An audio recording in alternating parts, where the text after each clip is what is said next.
শিৱসাগৰৰ কাৰণে একো চিন্তা কৰা নাই অখিল গগৈ। অখিল গগৈ কেৱল নিজৰ স্বাৰ্থ অনুযায়ী কাম কৰি আছে। ঠিকাদাৰৰ পৰা লুটি কুটি খাই আছে শিৱসাগৰৰ বিধায়ক অখিল গগৈ। কামৰ বিনিময়ত ঠিকাদাৰৰ পৰা ধন দাবী কৰে অখিল গগৈ। অখিল গগৈলৈ কেইবাটাও বিস্ফোৰক মন্তব্য কৰিছে এইবাৰ কুশল দুৱাৰীয়ে।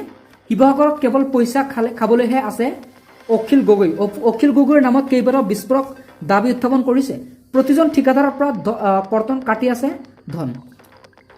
কামৰ বিনিময়ত টকা লৈ অখিল গগৈ।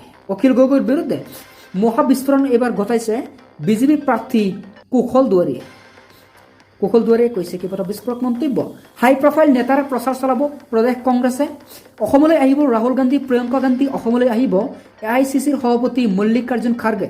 AICCৰ কেইবাজনো নেতাই অসমত চলাব প্ৰচাৰ। ৰাহুল গান্ধীয়ে উন্মোচন কৰিব নিৰ্বাচনী ইস্তাহাৰ।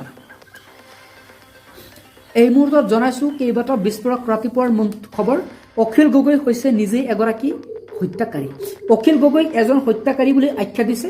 অখিল গগৈ এজন হত্যাকাৰী। এইবাৰ অখিল গগৈক প্ৰত্যুত্তৰ দিলে কুশল দুৱাৰীয়ে। কুশল দুৱাৰীয়ে কৈছে অখিল গগৈ এগৰাকী হত্যাকাৰী।